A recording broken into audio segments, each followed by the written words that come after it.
Canada is hitting back at Donald Trump in a huge way, and it's causing a lot of trouble for the United States. Canada isn't just sitting quietly. They're fighting with everything they've got, using a boycott that's shaking up American businesses, travel, and even military deals. Imagine Canada saying, "We're done with you, Trump," and then backing it up with actions that make America feel the pain. Picture this. Canada is like a neighbor who's fed up with the guy next door, Trump, acting like he owns the place.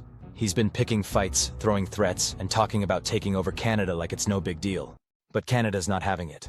They've started a movement, a big no thanks to anything American, and it's working. Newspapers like Globe and Mail are calling it a Canadian movement taking a big bite out of US business. What they mean is that Canadians are so proud of their country, and so mad at Trump, that they're refusing to buy American stuff or visit the US. It's not just a little argument, it's a full-on battle, and America's losing money fast because of it. Let's break it down. First, look at travel. Canadians love visiting the US, especially places close to the border like Old Orchard Beach in Maine. But not anymore. Early reports say US travel companies are seeing bookings drop by as much as 85%. That's huge. It means 85 out of every 100 trips Canadians used to take to the US aren't happening. Why? Because they're angry at Trump. He's been saying mean things about Canada, threatening taxes called tariffs, and even joking about making Canada part of America. People don't want to spend their money in a country that treats them like that. Take Sterling Morse, for example. He runs a family inn in Old Orchard Beach, just 150 miles from Canada. His place has been around for 50 years, and most of his customers are Canadians, families who come back every summer, booking the same rooms like clockwork. But this year, they're gone, Sterling told CNN. Easily 90% of my business is wiped out. That's 9 out of every 10 guests who've canceled. While CNN was there, another Canadian called to cancel, and Sterling didn't even need to hear why. He just said, "I get it." He showed them a stack of last year's registration cards. One big pile from Canadians, a tiny one from Americans.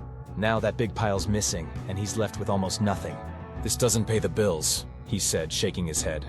It all started right after Trump took office, when emails and calls started pouring in from loyal guests saying they're done. Old Orchard Beach isn't alone. The local Chamber of Commerce says 40% of their tourists, almost half, come from Canada. And those visitors bring in 30 to 40% of the money businesses need to survive. That's a lot. Imagine a town where nearly half the people shopping, eating, and staying at hotels just disappear. It's not just one inn, it's the whole area feeling the hit. Another resort owner, Fred Kennedy from Alouette Beach Resort, hasn't lost bookings yet, but his Canadian guests are upset. They're hurt, he told CNN. They don't like Trump calling them the 51st state. They want to stand up for Canada.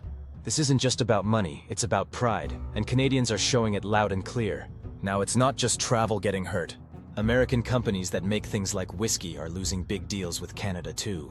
Canadians are saying, "We're not buying your stuff anymore." And that's a problem because Canada buys more from the US than countries like China, Japan, France, or the UK. When your biggest customer walks away, it's a disaster. And it's not stopping there. Canada's government is even changing where they buy military equipment. They used to get things like F-35 fighter jets from the US, but now they're looking at Europe instead. They also made a deal with Australia for cool satellite technology to use up in the Arctic part of Canada. Guess what?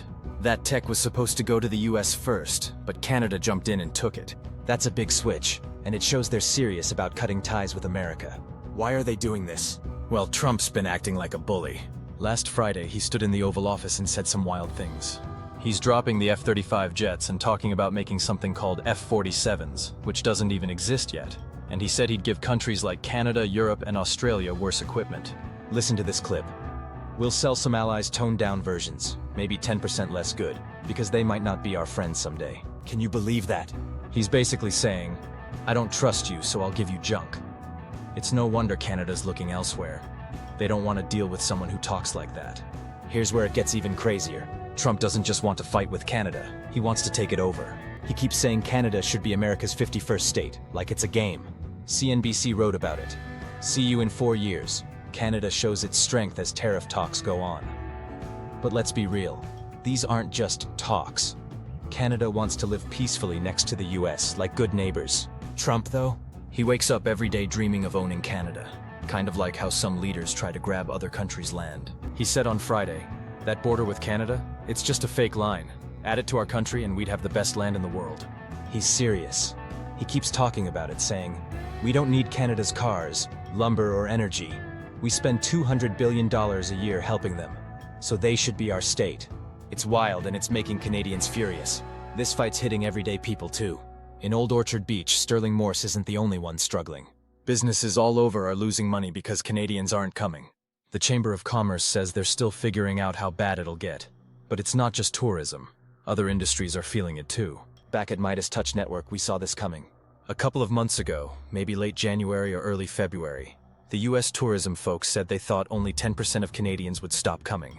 They figured it'd cost $2 billion and maybe 100,000 jobs. But we said, hold on, that's way too low. We talk to Canadians all the time, the Maple Mighty, we call them, and we knew it'd be more like 85% or even 100%.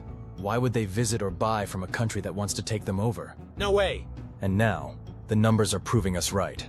90% losses in places like Sterling's Inn aren't a surprise to us. There's more trouble too.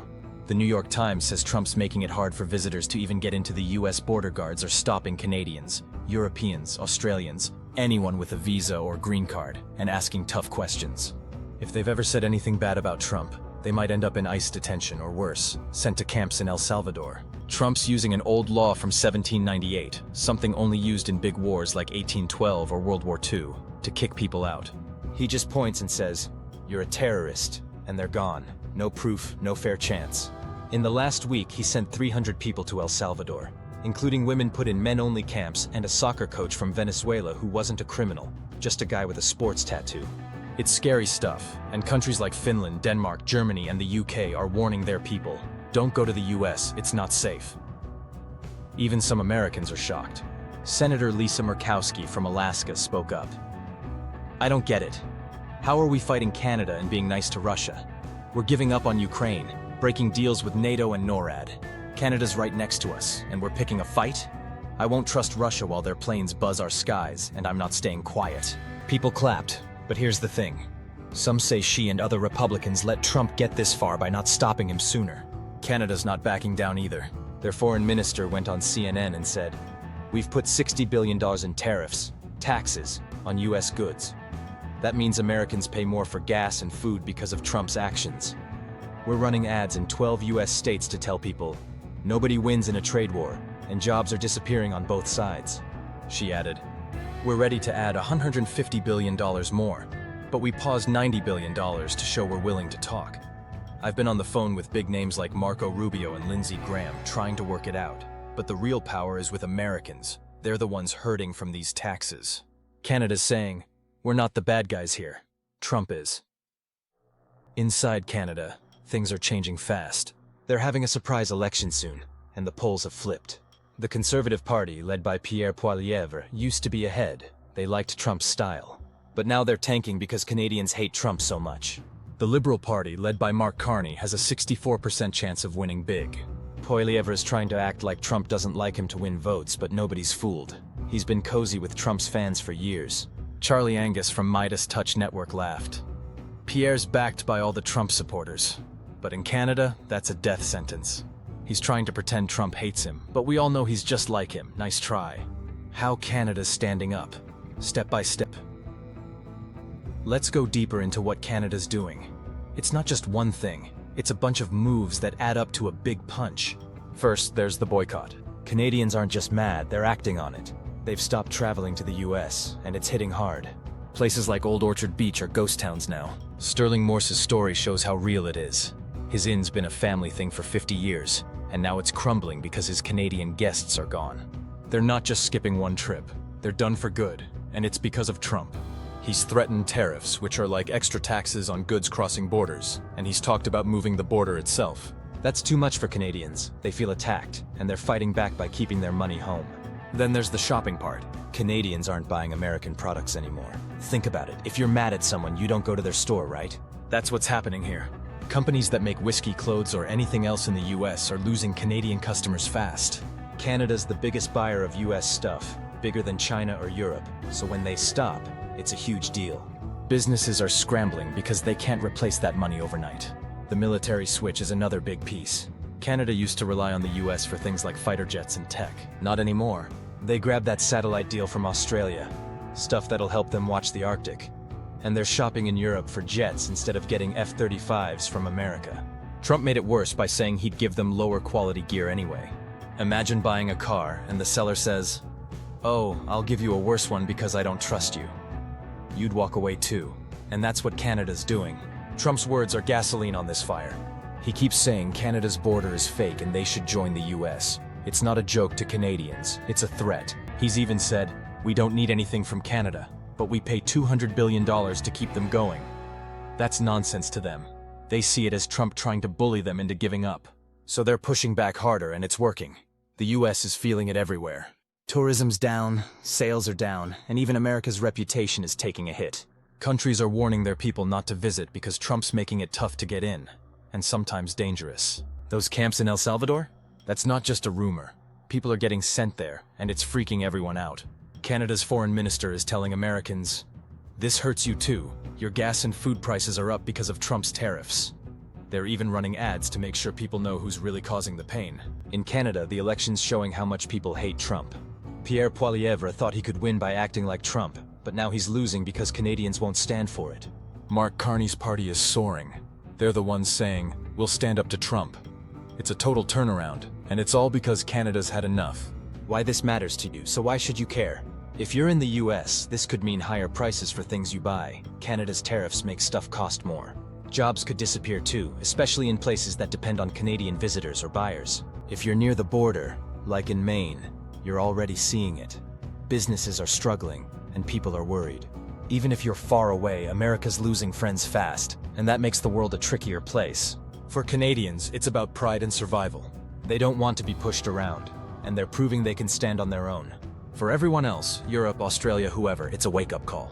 If Trump keeps acting like this, more countries might turn away, and the US could end up alone. This isn't over yet. Canada's ready to keep fighting. They've got more tariffs lined up if Trump doesn't back off. The US is hurting, but Trump's still talking tough. It's a big mess, and it's changing things fast. Stay tuned. This story's got a lot more to come.